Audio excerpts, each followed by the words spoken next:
When three old friends find out their fourth man might be dying, they decide to play music like old times to raise money for his treatment. Little did they know that their efforts would snowball into something much bigger, thanks to a little girl and her 5 friends. Sam, Wayne, and Tim were 3 men in their 60s, jamming in the same dusty old garage they used to back when they were in high school. They chatted up after ages, remembering the school days when they would take to the stage and play together as a band. They were immersed in conversation, but they had one eye on the door, waiting for the 4th member of their band. It feels like yesterday, man. Wayne looked around, wide-eyed. It's been more than 40 years since we boys rehearsed here. 40 years. Yup. And remember how we promised to keep in touch and play together once a week? Tim chuckled.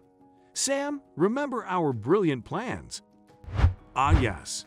We thought we were inseparable. Now, look at us. Old and wrinkled, joints hurting, meeting at each other's grandkids' weddings. We're terrible at keeping in touch, except Will, of course. He was always calling and messaging. You know how he is. Sam smiled, thinking of his friend. Speaking of Will, where is the guy? He's the guy who planned this, our main man, and it's not like him to bail at the last minute. Sam spoke the group's mind. Just then, the 3 men's phones buzzed, and the message that flashed on it made their hearts sink. It was a message from Jenny, Will's wife. Come on, I'll drive.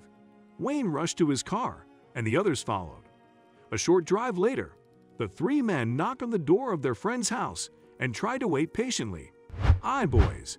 Jenny looked almost unrecognizably pale, except for the wide, infectious smile on her face. Where's our Will? Sam asked, kissing Jenny on her forehead. He's taking a nap. The medicines make him all groggy. He hates them. Jenny frowned as she led them with small steps to the master bedroom. Tim carefully opened the door, and he and his friends took a peek at their best friend. The tall, threateningly handsome, gentle giant of their classroom was now a shell of himself, weak, thin, and heaving in his sleep. It moved the 3 grown men to tears to see their 4th band member in such deplorable health. And that day, they found out the whole story of Will's illness from his wife and high school sweetheart, Jenny. Do your part in kindness, and the universe will match it tenfold. Will's heart condition is serious, and it has been worsening over the past few months, Jenny said. There's a surgery that could help, the doctors say, but it's going to cost at least $30,000. And now, after all the treatments, the weddings, and funerals in the family, we don't have that kind of money anymore. Money isn't an issue. We'll plan in how much, Wayne was beginning to say. Wayne, you know Will. You know how he can get about money. He's worked tirelessly to bring his family out of generations of debt, and he says he'd rather die than put his folks in debt again, Jenny said, pausing before uttering the next devastating sentence. At this rate, the doctor's given 6 months, Jenny said, bursting into helpless tears. The 3 men, who were like brothers, comforted her, wiped their own tears, and shook their heads. He doesn't get to die on us like that, Sam said as ideas began to brew in his head. For the next hour, the 3 old boys sat around the coffee table and made a plan while Jenny watched in disbelief. How could such pure friendship exist in such a cruel world, she thought. The next day onwards, Sam, Wayne, and Tim brought their musical gear to the busy corner of the neighborhood park, 2 blocks away from their school. They gathered at 8 a.m., set up the sound, a standee with the band name Playing for Will, and a big stack of flyers to hand out. The men stood there for hours, playing song after song from the golden era of music. They were still perfect together, except for Will's soulful voice that was missing. They took a break for lunch, then were back at it again until the peak evening hours were over. Right from the first song, passers-by felt compelled to turn back and listen.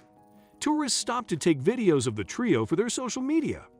People were picking up the flyers and making contributions through their phones. And the big jar they kept in front of them was filling up with money, too. Sam, Wayne, and Tim had all the right intentions and planning, but they didn't take into account their own exhaustion. By the 3rd day, it had become difficult to play even 3 songs nonstop. Sam's back started acting up. Wayne couldn't bear the scorching heat, and Tim's legs were hurting from standing for too long. "All right, boys," Sam concluded their discussion on the third day. "We'll do one more day of this.